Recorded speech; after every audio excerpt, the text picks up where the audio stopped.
Christopher Robin, what exactly is doing nothing? Well, I'm told it means going along, listening to all the things you can't hear, and not bothering.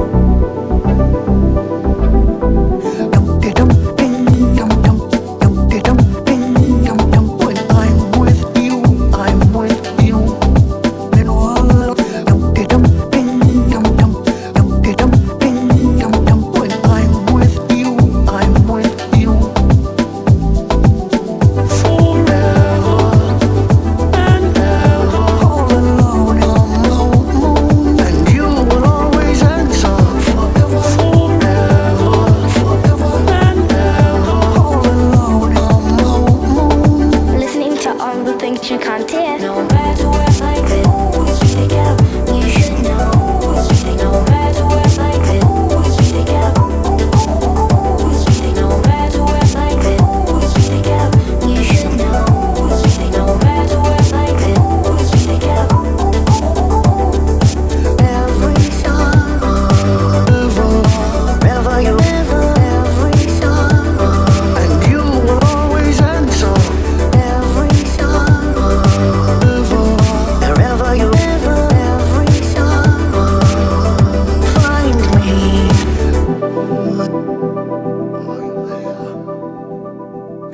When I'm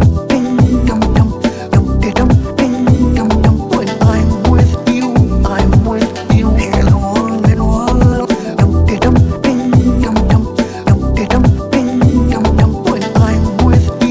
I'm with you. Remember.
I did what I liked and I liked. I did what I liked and I liked. I did what I liked and I liked. I did what I liked and I liked. I did what I liked and I liked. That's what I liked and I liked. That's what I liked and I liked. I did what I liked and I liked. I did what I liked and I liked. I did what I liked and I liked. Dance. Come on now, party you. Come on now, party you. Dance. Come on now, party you. Party you, party you. Dance. Come on now, party you. Come on now, party you. Dance. Come on now, party you. Party you, party you.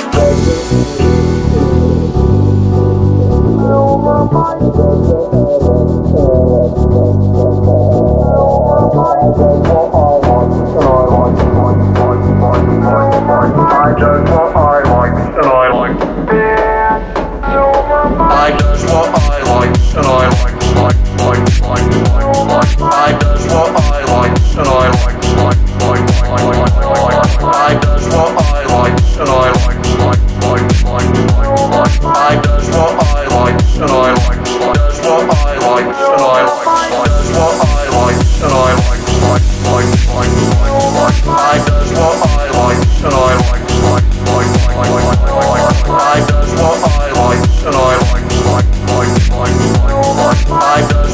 likes, and I likes.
You're listening to Shoe In, covering the ins and outs of all things footwear, from sneakers to heels, loafers to slippers, and every type of shoe in between. Brought to you by the FDRA, the Footwear Industries Association focused on retail, trade, politics, and fashion, helping create and enhance conversations on all things footwear. And now your footwear insiders, Matt Priest and Andy Holt. Welcome to the live show. Oh my gosh, who would have thunk it? We could do this live. We've been taping for so long, and there's been a really high demand to see our faces. That is a lie. Not just from our mothers. That is a lie. Not just from our mothers, but from many, many fans around the globe. They said, we want to see you. Yeah. We want to interact live. Right. So now you can do that. If you're on YouTube and you're watching us, you're watching the live show. Yep. There's a comment box right there. You can type in comments, questions. I'll see them. We'll all see them. We will. We'll talk about it. We will. And this show is Seinfeld. This show Show is about just, nothing? It's like a shoe potpourri show. We're going to talk about all the different things happening in our industry from all our different vantage points. Right. All our different experiences. There's been a lot going on in our industry. There's been events. There's been trends. Shoe-pourri, man. Shoe-pourri. So, who we got in studio today? Jasmine, how are you? Guys. What's Hi, up, everyone. Jasmine? Are you excited about the live edition? Mm-hmm. Yeah? Mm-hmm. Yeah, she's not. Thomas? Hey, She is not. Not excited. Thomas, how are you? I'm good. I'm excited. Are you awake? Thomas had a beautiful baby girl not Yep. long Yes. ago, and he's in the throes of no sleep whatsoever. He is. Yeah. And some of us know how that is. And some of us don't have any sleep because we're out late night hanging out, right, Jasmine? No, that would not be me. Awesome. So this is Shoe and Show. We're covering the ins and outs of all things footwear. We cover everything. We talk about product. We Yep. talk about process. We talk about people. Yeah. Little shoe gossip here and there. Where should we begin, man? If it's the potpourri, like I your think wish is our command. We're in the middle of like event season for the footwear industry. It's starting Yeah. to kick up as spring starts to come around the corner. And last week we just finished off a series of events that were really impactful, very important. Yeah. Gave voice to people who don't normally have a voice in our industry. Yeah. Highlighted them in ways that I hope will propel the topics and discussions to the limelight of our industry and actually reach all the way to the upper echelons of our leaders. Right. And that was the African American Footwear Forum. Yeah. So, Jasmine, Yes. let's talk about it. What are your thoughts on Jasmine- the end of the first ever African American Footwear Jasmine did a Forum? lot of work to set up things and enact things and manage things and run things. So we started off at Howard University for a career day. So that included like footwear professionals as well as like students from Howard and other universities like in the DC area as well. And we had a panel discussion and networking afterwards. Which led to a networking reception at Half Smoke, which is a Black-owned business in DC on Florida Avenue, Half Smoke. And that was terrific. It was a party. It was packed. People Jammed. Yeah, Jam-packed. super packed. People enjoyed the food. We had drinks, open bar. That was great. The next day was supposed to be our event at the African American Museum that was postponed due to some very nasty weather. Yeah. So then we ended up pivoting to the Grand Hyatt in DC, which ended up being still a really great event. I woke up at 6:00 a.m. and started planning that, and that started at 6:00 p.m. So in about 6 hours, we got that together. And that was amazing too. I mean, you had a snowstorm and hundreds of people came out Still for came, that, yeah. even with the snow. And even though there was literally hardly any notice of where it's going to be, when it's Right. going to be. And I mean, the room was just packed. They were bringing in seats. Yeah. Yeah, There they wasn't were. enough seats. Yep. The last count I had was 200, and then that's when the seats started Yeah. coming in. Yeah. Yeah. We retained over half of the original signups. So Right. that was good for something that we did last minute. I mean, Yeah, we had 350 signed up, and we ended up Yeah. having 200 plus for that event. We had over 100, maybe 130 at Howard. We had probably 180 at Half Smoke. Yeah. And then we scrambled because we still had the African American History Museum space. Right. And so we were able to go and enjoy that space as well. Yeah. almost much more relaxed at that point Yeah. from a Yeah, stress yeah. perspective. Yeah, that was awesome though. Everybody was still able, who could, was still able to see the museum, which is still really awesome. And hopefully we'll have another opportunity for people to come back and, at least view the museum, because it is like a missed opportunity. Yeah, Yeah. Well, absolutely. and the last night too, I thought was one of the coolest because you had a chance to really see it. I think if we'd had everything crammed into one night, like we'd Yeah. planned, I mean, this way you could take your time. It was a Right. relaxed atmosphere. I feel like Good point. everybody that came the third day really got a lot out of just the chance to, go walk through, because the museum's like 10 floors. I mean, Right. it's just packed with stuff. Yeah. And you need a lot of time to see it all. Yeah. Yeah. That's very true. Some of the words that came back to me from folks at the event from the whole week was historic. This has never been done before, and I think we just kind of lose sight of that. It takes a platform like FDRA and an organization like Pensole and some real leadership, Jasmine's leadership, Dwayne Edwards, others, to pull together, like to really rally folks together and bring them together, that you just think happens naturally, but it actually doesn't. Yeah, not at Each of the all. companies has their own kind of diversity initiative, Right. but they don't talk. They don't hang out in a location that's central. And so, I mean, I was just blown away by the positive feedback, the love in the room there. It was like a reunion. Yeah, It was awesome. It was really cool. I would say like I've been like in event production since 17, but mostly like runway shows and things like that. And this is probably like the most rewarding, most stressful, but most rewarding like event out of all of them. Like Wow. it was really good. I could feel the energy, and even though I haven't been in the footwear industry as long as some of the others, like I felt included. Yeah, didn't very you? much so. Yeah, me too. And Me too. I think from some of the themes that were really important was the same thing you're talking about, these connections that people are making. They're finding other people in their same space and their same positions in other companies that they didn't know. Yeah. And they're having those connections now. And I think also a lot of folks who've been in the shoe industry for a long time are talking more about mentorship and being able to be more open and talk to people about career paths and struggles, but successes and how you balance all that and go through that. And so the program that we had on the second night was excellent. They had a couple of keynotes, the Black Geniuses, kind of like TED Talks. Yep. Of people in the business industry for a long time and really Yeah, Brandis Russell and Drew Greer. right and Yep. really talked about what it meant to go through challenges and struggles, but all the success that you could have if you just keep pushing through. And Yeah. and then we had a great panel, and then we had two different lists: 40 future 40 and kind of 50, future 50. future 50 and current 50. Talking about Black leaders in the footwear industry, and then emerging leaders that the people we need to watch. So that was great to see people in the audience being recognized and be able to stand That's up, really probably cool. for the first time being recognized in our And some industry. of them didn't even know, which was funny. I had a woman from Foot Locker, Ashley Hines, like come up to me and be like, "I didn't even know they called my name." I'm like, "Yeah, you're up there." But that's also posted on nicekicks.com if anybody wants to kind of review the list that Pencil created. That's cool. Well, we got a question from one of our avid viewers. There we go. What was our favorite? What was your favorite part of the museum? So, Jasmine, why don't we start with you? What do you think your favorite part of the museum is? It's favorite's an interesting word because it's a museum that will mortify you, will challenge you, will Yeah. make you really sad.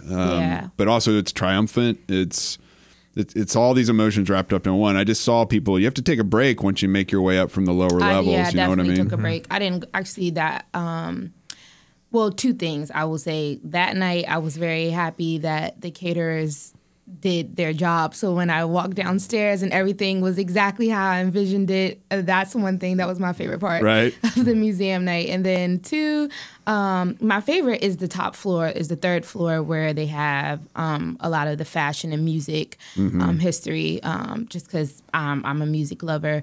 But the basement area where it's more so like 1400s and 1800s, I want to say, that was really, really well done. It was a lot to look at. They had this one part where it was like where people were committing suicide. Like you could hear like different voices, and they had like a tunnel that was like symbolic of it. That was like, after that point, I just walked my way back up to the reception area, and I was like, okay, we're cool for the day. Yeah. But it was very powerful, very well done. They even had a spot on the basement area where you can kind of go and reflect and save your story, which I think is really cool, that the museum will have tons of 30-second videos of how people felt when they were down there for their archives. So that was kind of cool. That is cool. That's really cool. What about you guys? For me, it was there was a display. There's the Greensboro lunch counter. Yep. And so if people aren't familiar, in Greensboro there was a sit-in at one of the lunch areas in downtown Greensboro, and I think today there's still a museum down there where they still have that. But they had one of the chairs enclosed. And then the counter was a digital counter where you could actually sit and interact and see all the different nonviolent movements that were taking place. You could actually sit at the counter and experience what was happening in that time period. And I thought that was really creative and really well done to kind of immerse people in that experience. Yeah, definitely. I mean, it's hard to pick a favorite. There's just so much, and each part has a different feel to it. I was thinking the same thing on the counter when you're sitting down and you can have the interactive exhibit and kind of choose what path you want to take on it, and the screen changes. There's so much stuff. The Emmett Till part was really powerful and stays with you. Yeah. Seeing that exhibit. The top floor was amazing. Yeah. Seeing all the different music and shoes and culture and movies and everything. That was fun. That was really neat to kind of, and we really had it to ourselves up there. So my understanding is when you go to the museum, a lot of times you're just, up against somebody the entire walk through. But we were able to really go at our own pace and really kind of, take your time with these exhibits, which are just so powerful. Yeah. Yeah, they are. Absolutely. Absolutely. All right. Well, anything else to take away from the week that was? No, there'll be follow up. We're gonna do we're gonna organize working groups. We're gonna do some stuff around this so the conversation does not end. This past week. I'm happy that it was finally executed. It's been a long time coming. So it has been. Yeah. Good job. Good job. Thanks. Thank you. But yeah, I'm excited to see what happens for it, because I feel like as an association I get exposed to everything footwear wise, so it's like this is just like another component. So that's cool to me. Right. And then now Matt and I are about to head to Hong Kong. We are to do a global footwear executive summit talking about kind of a global look at production and look at retail issues. And we've got a great lineup there. Folks can go to fdra.org to look at all our events and professional development. But I think that'll be a great event. It's attached to APLF. So it's the Asia Pacific Leather Fair, and that's 1,000 leather suppliers and tanneries from around the world are there. So we'll be there doing meetings and connecting with folks. And then after that, we come back, and then it's time to set up our executive summit here in Washington, D.C. Yeah, and that is really exciting because I think it's the best speaker lineup that I think we've ever had, and it's really unique because it's different product. It's different retailers. Yeah. It's different personalities that never spoke at our events before. Some of these folks don't, necessarily always go to footwear networking events because they're running, a Fortune 500 company. So so it'll be exciting to see all those different folks there, and then bring in our board of directors and all the, it's an event that has about 200 individuals that attend, and I think it's the best business summit.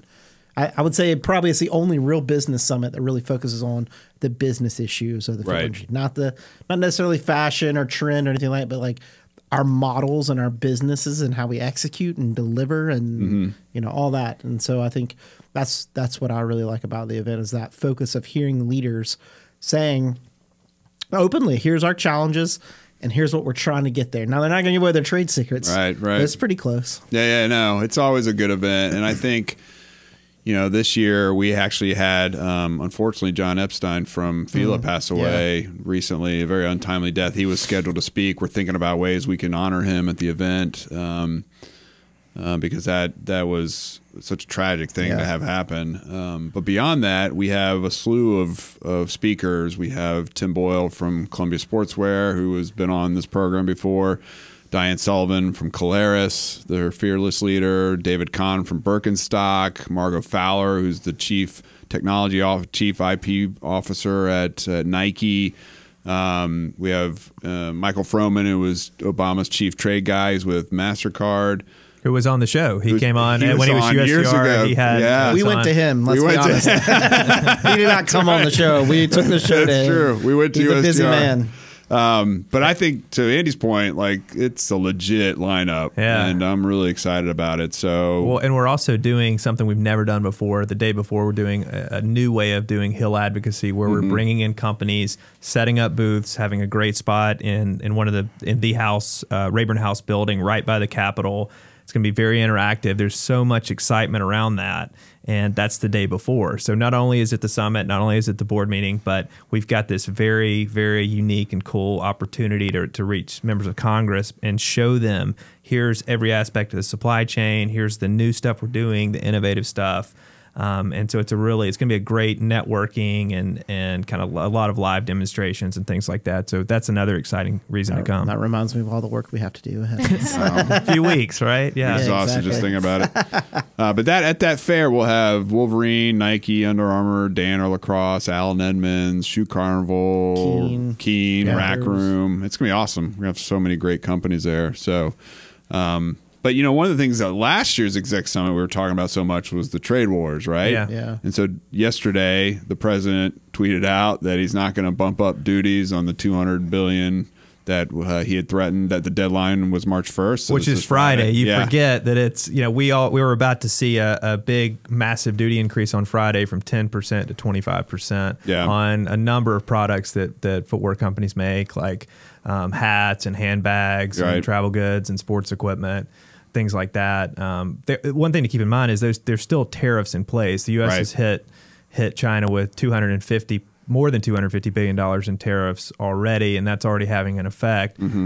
There was a ceasefire on the current trade war, so the tariffs stay in place, or no new increases, and the president's extended that. He hasn't said how long he's extending it, but they're trying to work out some final agreement between the U.S. and China. I think an agreement's coming. I think they told us a year ago in May of 18, this was going to last about a year. It's going to be painful, but it's going to be uncertain, but just give us some time. And it's probably going to work out almost to the day, right? Yeah. So I think they really want a deal, and I think that's what they're pushing for. So we'll see what happens. And his tweet also says, you know, substantial progress. I'm going to set up a summit with President Xi, and we're going to get, as long as we continue to make progress, we're going to get a final agreement. So it's very positive. Yeah. You know, I think on kind of where things are headed, but there's still that uncertainty, tremendous uncertainty from the threat of tariffs and the fact that we don't know when this is going to be resolved. There's a lot of difficult issues to be resolved. Yeah, totally. Absolutely. So, yep, there'll be an agreement to agree at a later date. There will be. I mean, to that point, it's a 6 frameworks or something like that. Yeah. So it's take forever. I mean, it's not like a legal law. It's not like a free trade agreement they're going to pass through Congress. It's just going to be like MOUs at the yin yang. Right. It'll be a mutual appreciation and admiration agreement. That's right. Our countries are great. You're a great leader. Great. No, you are. Yes. No, you are. I'll sign that. It's a true story. Anyway, I think this year one of the key issues. So we got data. FDRA gets a ton of data, and one of the most recent data points we got was on retail sales, 2018. The most recent that was reported by the government was November, and it was all-time record highs. I think it was something like $84.5 billion. Consumer spending on shoes. That does not even capture kind of off market. Right. So like StockX. Right. Or sorry, is that StockX? Yeah. StockX. And other kind of companies that do exchanges and trades and, you know, all that kind of stuff. So, I mean, if we actually factor everything in, we're probably looking at like $88 billion year over year. And that's an all-time high. Yeah. And shoe stores had a epic month in November. It was an all-time high for shoe stores. And we're actually forecasting now comps versus 17 shoe stores will actually be up. So for all the talk about and ringing, all this stuff about shoe stores dying, shoe stores that have the right product and have the right channeling and are connecting with customers and creating experience are doing really well. Some of them better than they ever have before in the past. So we've got that going, but that's also against the backdrop of current tax season, right? Right. So if it's true and what they're saying about tax season is there's like lower returns than ever before. Right. It means there's less kind of big checks coming in people's pockets where they get that money and they're like, nope, I'm going to spend it, you know? Some people are smart and they pay down their credit card debt, but a lot of people take it and they go out and they buy shoes, especially around Easter season, you know, right before summer hits, all that kind of stuff. Yep. So there's a churn that's going to happen in the next couple of months and we'll see what's happening. But I think, you know, kind of the Polk prophecy. Here we go. The Polk prophecy. Is that a new segment? Is that the Polk prophecy says quiet. In the year 2019. I think that executives are going to come back, and that's going to be a big concern, that sales may not have been as big as they were because people weren't getting the same returns they had in the past. So I think we need to keep track of that. And my question is, and I don't know this, but like, did people's withholdings change where they actually got higher paycheck? Paycheck? Yeah. That's absolutely what happened. And then it's a psychological thing. Right. And Right. the flip side was that just meant that their withholdings and their taxable stuff didn't work out quite like they had. Right. And then you add SALT in, the state and local tax issue. Yeah, where it's painful. New Jersey and Virginia and New York. Michigan and other places, they could only deduct a certain amount of those taxes. So like my friend just moved to Chicago and their annual like local and state is like something like $14,000 or something like that. I mean, they pay like $1,200 in taxes on their house and property and all that every single month. And now you can only write off up to 10. So they're sitting there. The only option is to have more kids to get that child tax credit. But then that's a whole different option. problem, isn't it, Thomas? That's right? You know, to that point though, it's like, I think the savings were built in throughout the year with lowering the rates. Right. And then you don't get the impact. So you're not going to get this jolt on the sales side because returns are going to be less. And people are going to be pissed, even though they might look back if they really, you know, took the time, which none of us have, to look back to see what they actually paid in federal taxes. Right. It might be less overall, but they don't get a return. Right. So Well, and then from a political side, you know, you've already seen some senators coming out and saying, "Oh, you know, people are under the new tax reform law. People are getting less. You know, their returns aren't going to be as big. This isn't what was promised." And you know, the counter is, like you said, it's built in to paychecks, but the challenge politically for that is people aren't going to go back and compare to see exactly how much they were saving. Maybe So- the flip side is there'll be a lot of retail therapy where people are just like, true. I'm going to go out and I'm going to put some stuff on my credit card. So You be know, it. and then maybe- C'est la vie. Yeah. So I don't know. I mean, what say you, Jasmine? I don't know either. Yeah. I think, but don't you think it's going to be an issue though? I mean, that's Yeah, I feel like this is my first time, like, as an adult, like, paying attention to all this. Welcome to the club. Yeah. So I'm interested to see how things will play out, too. But, yeah, this is my first time, like, really paying attention and being affected by certain things. But once you figure out what's up, then we will check back in with you and see how pissed you are. No. And then, like, even me, like, not owning anything yet and stuff, like... no shelter. It's been Do you have a driver's interesting. license? Yeah. All right, good. It's damaged, but I have one. I don't use it, but I got it. And I guess the other thing that's still happening, and we've got to... We'll see what's happening this year when we get the import numbers in, but like there's still a bleed from China. There's still concerns, even though the president's come out and talked about that. There's such uncertainty that people are like, we can no longer have our eggs in the same basket, or they are staying in China to produce, and they're going second and third tier factories at lower cost and issues like that. So there's this constant kind of. We saw this with the port crisis when the strikes happened. Right. People started saying, you know, I need to diversify where I bring my product in and what port so that this happens again. I'm not like stuck out on sea just waiting to bring it in, right? I think the same thing's going to happen with sourcing. There's going to be some real honest conversations over the next year or two, and people are going to see where capacity is and issues are, and there's going to be more like toe dipping different places, see where it is. But yeah, Cambodia, Bangladesh, Cambodia is Ethiopia. interesting. But then there's challenges with that too. You talk to different sourcing people, and it's like, that's great, but you have power outages there. Yeah. you're elongating your supply chain. You still got to get it to Vietnam. There's and then zero Vietnam duty is relief. It's the same duty if you're Vietnam or China. So. Yep. So there's those issues are happening. Trend wise, athletics still booming.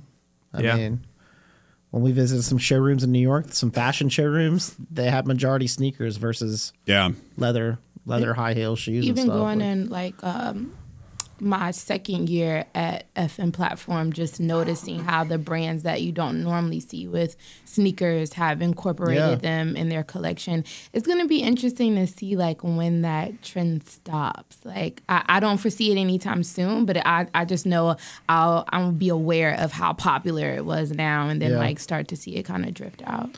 I mean, it's been going for so long, but the last 2 or 3 years, there's some real leather experts in our industry, and they keep saying like it's going to switch back because leather is actually really affordable right now, right? Right. And then the other side is like, how many pairs of sneakers can we have in our closet before we stop and say, you know, I'd really like a nice pair of Oxford or a really nice pair of boots, and I have some, but they're like 3 years old now. Right. So when I like actually invest in something that'll last a while, it's a little bit different. Like, and I mean, for me, I guess the difference is like if leather has a comeback, there's got to be some innovation on that side, right? Like, and I don't know what that means. Is it, you know, different kinds of stitching, or is it like embellishments, or like, you know what? I mean, I don't know what it is. Yeah, I don't know either. And I think the industry is trying to figure out. I think they're trying to figure out what that innovation looks like when it comes to leather production. Yeah. So, you know, I don't know. Someone says that or white bottoms. I don't know what that's in reference to. I'm guessing sneakers. Sneakers, or Tony 714892. Hit us up if you have more clarifying comments. We will await your reply. Yeah. While we're waiting, I'll just say, you know, we talked about kind of a higher level, how we've got these events every single month. You know, we just had one last week, the African American Footwear Forum. In a couple weeks is the China Summit. Then we've got our Executive Summit and all this. But just from a day to day, the next couple of weeks are just really packed. There's so much that we're doing in DC. We've got on Wednesday, Matt's testifying before the United States Trade Representatives. I'm to tell the truth, the whole truth, nothing but the truth about footwear IP. So help me God. IP, Just don't ask me about Russia. But that's a really important hearing, because that's what the government uses to say, all right, these are the countries where we have some problems. This is where we're going to focus. So we're doing that on Wednesday. On Friday, we're going before this big customs meeting where they're talking about 21st century issues and kind of. That's why I tell the truth, the whole truth, nothing but the truth about footwear customs issues. Just don't ask me about Russia. Just don't ask about Russia. So that's on Friday, and then we're on the Hill on GSP next week, and then we've got an innovation working group meeting and a bunch of stuff in between. So it's going to be a very busy 2 weeks, and it's going to be like that until the summit and after the summit. It's just kind of a nonstop. Man, you're wearing me out. Thanks, Thomas. Yeah, thanks. Buzzkill. So much work to do. Yeah. All right, Tony, hit us back up. Fashion trends on unit bottoms have been white, and seems there's no let That's up. interesting. Oh, okay. Yeah. I agree. In fact, I'm wearing some right now, actually. Yeah. That are that's white true. bottom. I don't know what camera to show it. These are my Cole Haan Yeah, they'll show. Yeah, it'll show. Grand OS right there. So Yeah. white bottoms, I love them. Sometimes You're I right, avoid Tony. that. I'm fashionable. There's no let up. Interesting. Great point. Thank you, Thomas. We're still live, right? Yeah, this thing keeps going. This is our soft launch for our live show. Yep. This was at a minute's notice, so thanks to Tony and other people queuing in and listening to us banter a bit. Our moms aren't on. I can tell you that much. No, they're not. No. But I guess I guess we're not live. We're about to go off. We're not doing fashion? I guess not. We should do fashion. You gonna do a fashion segment? You got something for us? Yeah. Just make it. Just take Tony's thing. It's white bottom The white trends. buttons. He's not wrong. He's not wrong. Thanks, Tony, for the fashion. Tony's Fashion Footwear and Focus segment brought to you by Not Jasmine.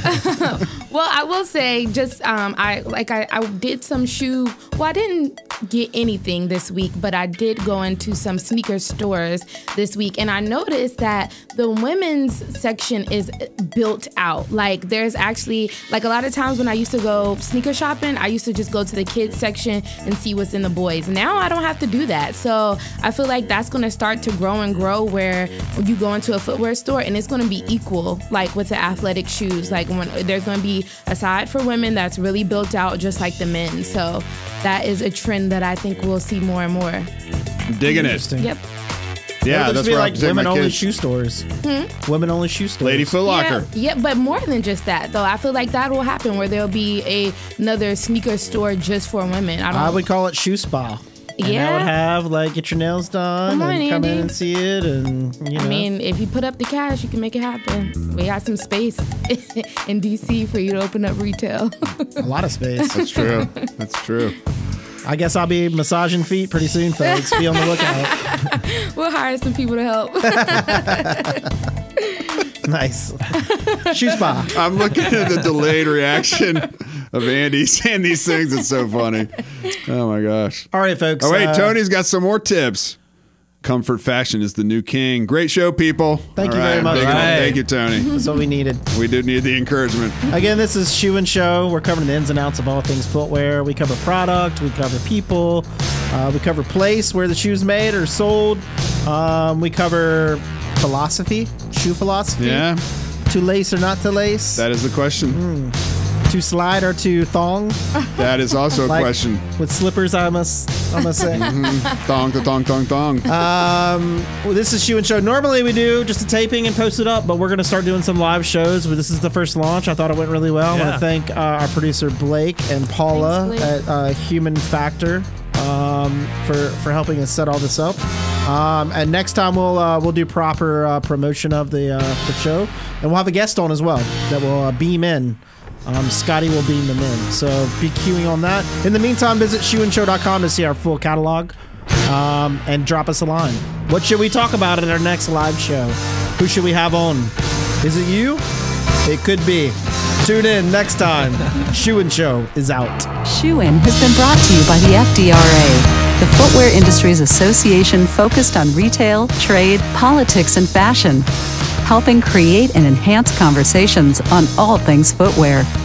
For information about FDRA, visit fdra.org.